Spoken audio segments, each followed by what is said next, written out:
Today we're going to be learning about achieving goals in the student-led classroom, a capstone presentation by Jennifer Jasinski.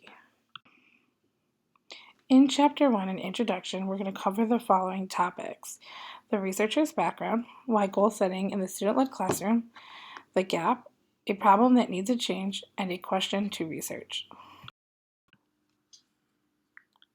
Here's a little bit about my background as the researcher. I attended Eastern Illinois University and graduated in 2011 with a Bachelor's of Science in Education, as well as a certification in K through 9 with a middle school ELA endorsement.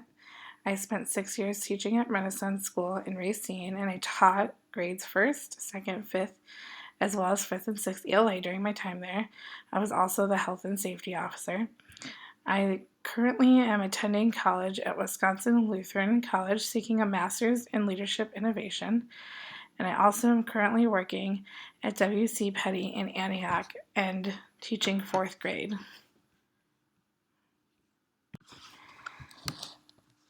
So why goal setting in the student-led classroom? I really believe that the student-led classroom gives kids ownership and changes the game. It's a subject I feel very passionate about because students are not only taking charge of their learning, but they're also starting to understand what they're learning about. They're tracking and they're assessing and they're setting goals around their learning so that not only are they able to understand why it's important, but they're able to build upon that learning throughout the classroom and into the future. The student-led model does a great job of promoting a strong classroom culture. It creates independent, self-motivating learners. It encourages goal-oriented and future-focused learners. It also provides students and teachers with a purpose for learning that they can, again, carry with them into the future. Classrooms across America are facing a variety of problems.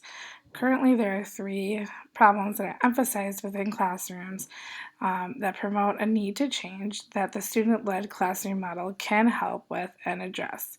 So the first one is an unchanging classroom model. The last 3 decades have been witness to an educational system that has struggled, has been unable to change, has been criticized and derided in some circles, and has been unable to be successful in the education of far too many children.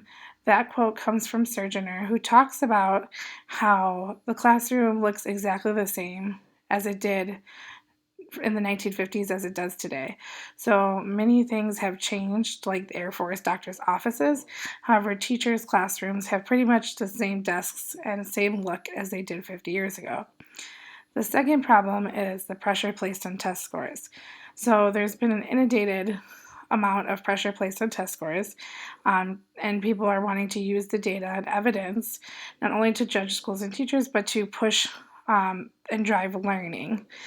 So that is another problem and burden that teachers are feeling, and also a lack of ownership and motivation. So this is a great solution because student-led teaching and learning is an innovative form of learning and teaching that empowers students with direct ownership of the learning experience. So this can kind of help combat those 3 components. The gap in research here is simple. The research in this area is limited, and therefore that leaves it lacking. While this topic is really a buzz topic, it has a lot of interest, and you can see components of it in classrooms and different classrooms in schools across America. There is a great deal of schools that are using it to inform data and also that want to implement the components. However, like Jimerson and Reams says, despite such evidence of popularity among practitioners, the research base is decidedly lacking. So it's a new topic that teachers are really excited about. It got implemented really quickly, but then on the backside, there hasn't been much research done to prove its effectiveness. A question to research. So my big question here is, how does a student-led classroom help students and teachers successfully set and achieve goals while allowing the student to take ownership of their own learning? And then I also created some sub-questions that I wanted to discover throughout my research, which were, what does the implementation of a student-led classroom look like in different classrooms? What role does the data binder play in achieving and setting goals? What are some different options and ways to track data goals across classrooms? And finally, how does the teacher know students are achieving those goals? This next slide contains key terminology that we'll be using throughout the rest of the presentation. So the data binder is a resource that the students use as a tool to track and set goals. The data wall is a focal point on the wall, usually like a bulletin board or space designated on the wall that they can put up charts and graphs to track their group goals and progress. The PDSA cycle stands for the Plan, Do, Study, Act cycle, and that is a change management cycle. First, you plan something, then you actually do it, you implement it, you study what you've done, and then you act if you need to make adjustments. The student-led conferences are just as it sounds, the conference where the student uses the data wall and the data binder to actually give the conference in place of the teacher, and they lead it with their parents using those tools. The student-led teaching model is just an innovative form of teaching that uses all the components of the classroom to give the kids more ownership. And then finally, quality tools are charts, graphs, and data points that can help serve as a tool that the students can use to understand and track their data. Chapter 2 is the literature review. In this chapter, we will cover the following topics: the introduction to the student-led classroom, student-led learning and goal setting, how Carol Dweck's mindset influenced the study, and how Robert Lockheed's goal-setting theory influenced the study, and finally, goals of the study. The student-led model provides students with the unique opportunity to take control of their learning as well as goals set within the classroom. This model is great because teachers are placed in a unique place that allows them to act as not only a coach but also a facilitator with the students. It gives them the ability to gradually release ownership over to the students as time progresses into the classroom. The student-led classroom is comprised of 7 components that include the classroom mission statement and class norms, the classroom meeting, the data wall, the data binder, quality tools, the student-led conference, and the PDSA cycle, or the Plan, Do, Study, Act cycle, which we will learn more about as we continue throughout the slides. The student-led model creates an environment that supports and empowers students in the process, both individually and through group goal setting. One way that the model really highlights individualized goal setting is through the student data binders. Jimerson and Reams spent a lot of time looking into data binders and folders as a place of student engagement where they are able to track and really navigate their own personal data. When it comes to being motivated to collect that data, student goal achievement can directly be tied to motivation, which can be difficult at times if kids don't initially buy in. So the area of motivation is one that needs to be looked into. As students become increasingly proficient and are given feedback, they can then generate their own descriptive feedback and start to set their own goals for what comes next in their journey. And then as they do, build the autonomy to set and achieve goals in the classroom with an emphasis on data, everything becomes cyclical and purposeful so that it can be used again in their future and then throughout their learning experience. The student-led classroom has 7 key components highlighted within the model. The first is the classroom mission statement and class norms that happen at the beginning of the school year. It's really important that children are involved in the process of making the class mission statement and the classroom norms because they will not only align themselves with those, but they will also have more ownership as they move into using other components of the model. The model allows for students to have both group and individualized goal setting. The first component, the data wall, allows them to have group setting. The data wall is a semi-public display that happens somewhere within the classroom and is centralized with group data that they can look at and interpret during the classroom meetings. The classroom meetings typically happen once a week, and students are able to discuss their feelings, assess the data, and come up with proactive goals moving forward. Then there's the individualized goal setting process, which happens through the data binders. And these are really portfolios of personalized learning. They can be both done either online or in an actual physical binder, where the student gets to look deeper into their more private data and set goals around things such as assessments. And then they can use quality tools and the PDSA model to do this. So quality tools and PDSA model are used both in tandem with the data wall and data binders. The quality tools can be anything such as charts, graphs, histograms. The PDSA model stands for the Plan, Do, Study, Act model, where kids are planning what they're going to be doing. They actually physically do it. Then they study the results, and then they call to action to change or continue with the plan they have in place based on the data. And then finally, all of these components are really culminated in the student-led conference, which can happen in both the fall and the spring, where students highlight all of their learning and the different things that they have been doing, utilizing mostly the data binder, but can also incorporate other components of the classroom, and they share that with anyone who then comes to those conferences for them. One person who really impacted the student-led model was Carol Dweck with her work on mindset. She discovered children who initially might have the same prior ability had two distinct goal orientations: a performance goal orientation and a learning goal orientation, which she then labeled fixed mindset and growth mindset. Having students learn the difference between fixed mindset and growth mindset can be a game changer in the student-led classroom. It can also help develop the earlier components of the student-led model and set the culture necessary for the classroom to succeed. So when looking at the growth mindset, it really is a great asset or tool to the student-led classroom because it helps enhance the student's outlook on setting things like the classroom mission statement up or the classroom norms, as well as setting and achieving their goals and remaining strong throughout the goal tracking and achieving process. Another person who really influenced the student-led classroom was Robert Lackey with his work on goal setting theory. His goal setting theory really lays the foundation to all the goal setting that happens within the student-led model. And so he talks about how proper implementation increases performance in a team or in an individual so that they can and are more likely to reach their goals.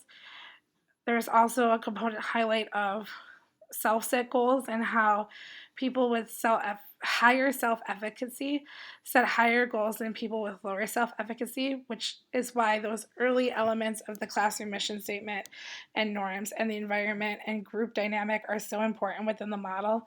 And then finally, the summary feedback, that if students are not getting feedback and they don't know what they need to adjust or can't identify the problems in the performance, then they're not going to be able to make those adjustments. So making sure that summary feedback is given often and that the students can understand and utilize that feedback to set goals in the future so that eventually they can give themselves summary feedback by identifying the pitfalls on their own. This study aims to show how the student-led classroom uses Lackey's goal setting theory and Dweck's psychology of mindset to help students set, track, and achieve goals. Two components that I wish to share during this study are that students who have a growth mindset and are continuously looking at their data will be more inclined to notice trends and adjust them to meet their goals. Also, goals will not only help students to be more successful, but will also help them to track, monitor, and potentially boost social and academic performance. Chapter 3 covers all the methodology that happens throughout the research. The topics covered in Chapter 3 will be the journey to why, studying the group, the setup, and ethically sound. Okay. My research journey led me to look for an ideal fit for determining the importance of the student-led classrooms and why goal setting plays a big factor in the student-led model. The location that I chose was a K-5 school system in the Midwest that had 3 fourth grade classrooms with teachers in different levels of their career: a first year teacher, a 7th year teacher, and a 12th year teacher with different levels of varied experience and different durations of time spent working within the district. Currently, the school was already implementing a student-led model through an initiative called the Community Learning Continuum. However, not all teachers were implementing the model, and it was given choice by the teachers to participate or not in the model. The three fourth grade teachers had chosen to participate in the model and were at varied levels of implementation. This slide contains some group demographics for the school in which the research was conducted. Overall, the school has 415 students, the biggest percentage, which is 80% Caucasian, and the next biggest percentage being a tie between 12% Hispanic and two or more races. Also, they have about 15% of their students currently holding IEPs, and classrooms that differentiate between 20 to 25 students per class. This was a good depiction of the three rooms that I studied, which encompassed a total of 67 students altogether.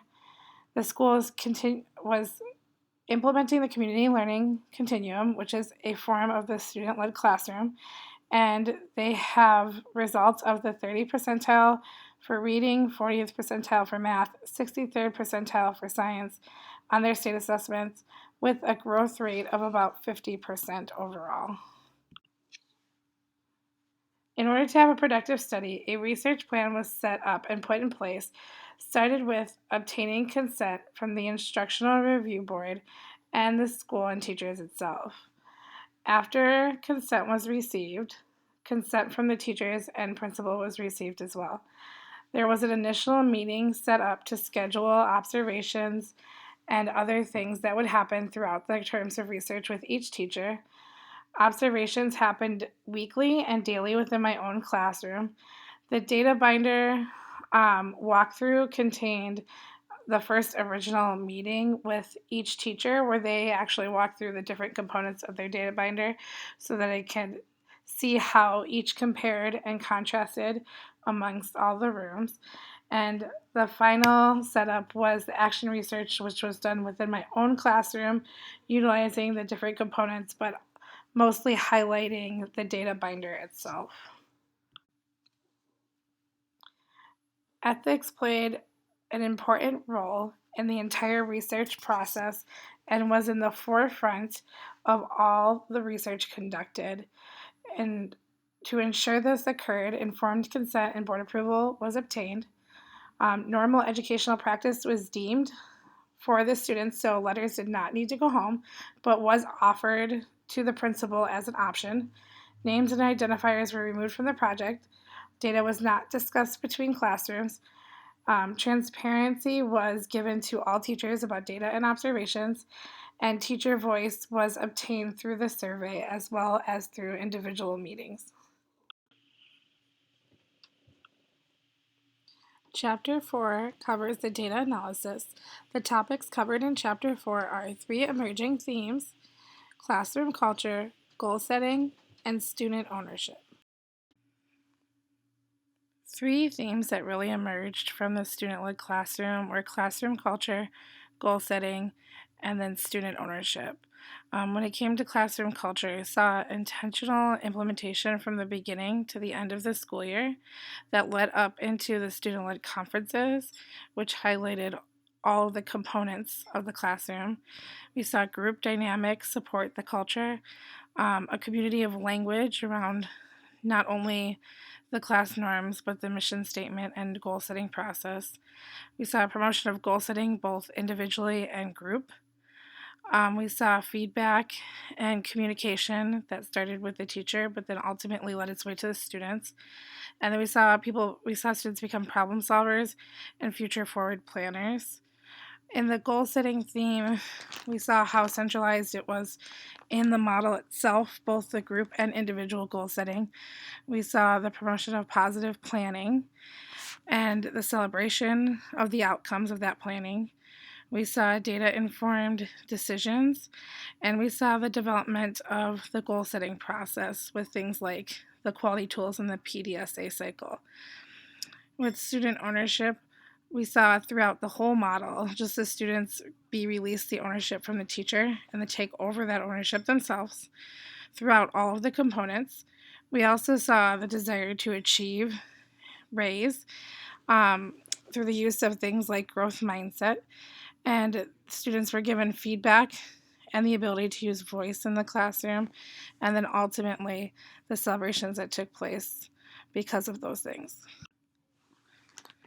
This slide shows some examples of the classroom culture. On the left, you can see the mission statement and class norms that one of the classrooms created. And then on the upper right, that is the dojo menu where kids can earn points that was directly tied to the class norms. And then on the bottom was part of the survey given to teachers on a scale of least effective to most effective. How do you think student-led classroom model impacted your classroom? And all three of the teachers thought it was either very effective or highly effective. This slide kind of shows some of the goal-setting component questions that were asked in the teacher survey. Again, they were from least effective to highly effective, being 5, being highly effective.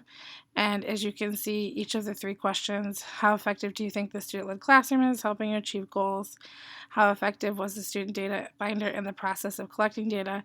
And how effective is the use of quality tools in supporting data binders and data walls? All 3 of the teachers rated those as effective or highly effective. Here we see examples of goal setting that took place in the student data binders. These are the actual pages from the data binders that student uses for both reading and math, as well as the reflection page that they used at the end of the month to reflect and assess on their goals.